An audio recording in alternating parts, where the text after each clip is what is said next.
Welcome back. Subamdili. All right. Now, as I was saying, ask someone who is truly concerned about the matters of this nation. The question is, where are we headed as a people? Nobody can tell. I can tell. Destruction. You can tell destruction. Yeah. Because that is what happens when there is no vision. Oh.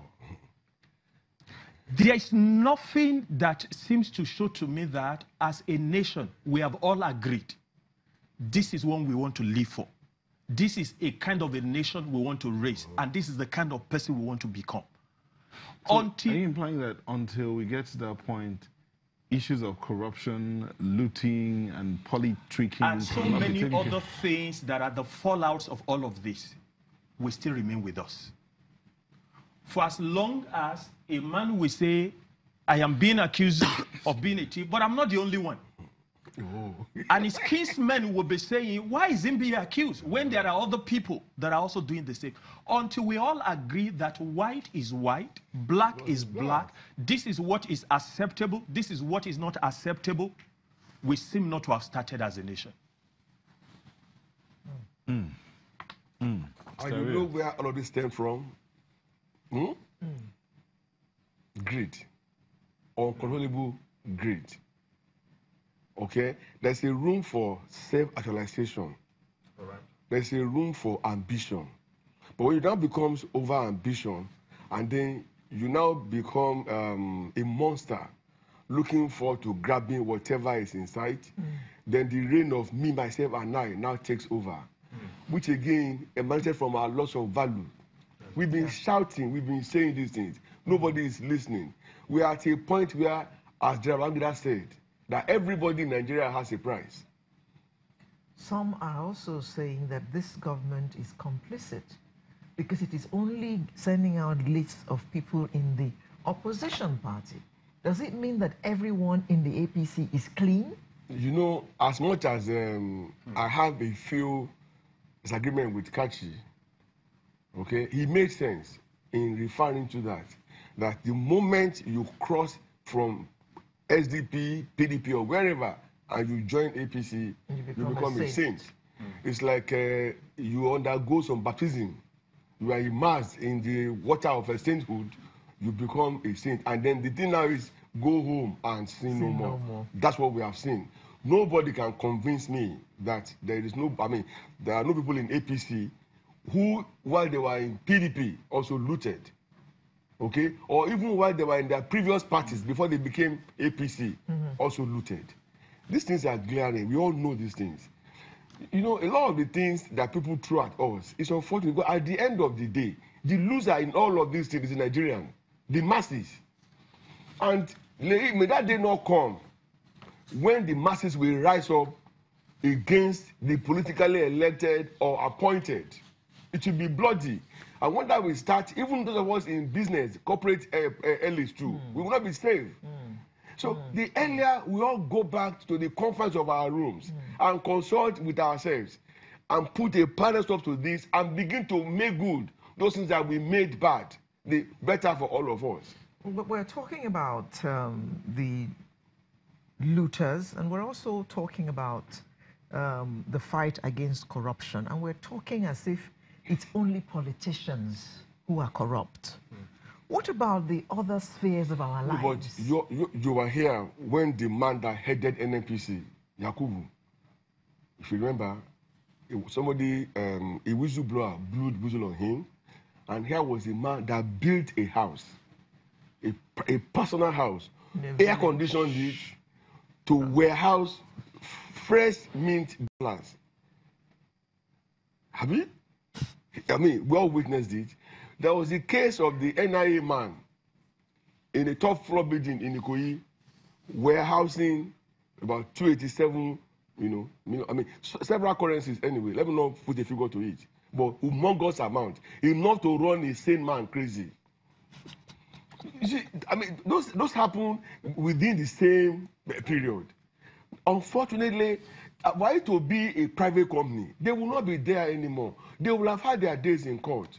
But because it is government, and it's like everybody knows everybody within that same circle, therefore they play the game and then they get released. The cases that you mentioned that they refunded money amongst the military guys, well, perhaps because there's still some measure of decency in the military. They meant to come so clean and say, look, we are guilty. Okay, take all of this from us. Otherwise, I would have expected more politicians to begin to return their loot. There was a case of Jumoke Akinjide, who they said is going to zone about 70 million naira. We are still waiting. And there are several like that. You now ask yourself, are we fighting corruption? I'm not a lawyer, but the idea of plea bargain, which now gave them some escape route, it is sickening. That shows that if I have the opportunity, I can go there and pack as many billions as possible. And when I get prosecuted, I simply surrender a bit of it, and I'll go back to enjoy the remains.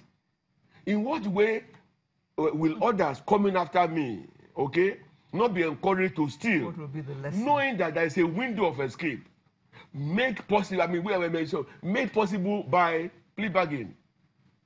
We're still joking. We're not ready. And like he said, until again, which Catch also said, until everything comes down to level 0, and we begin again.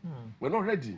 Catch, this plea bargain idea, I remember the Minister of Information's analogy about you stealing a car and you're caught and you want to keep the car or something like that.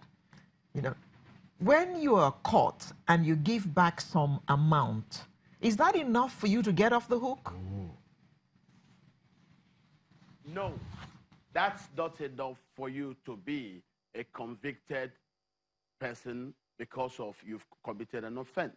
Now, the plea bargaining you have seen are for people who have not yet joined the APC.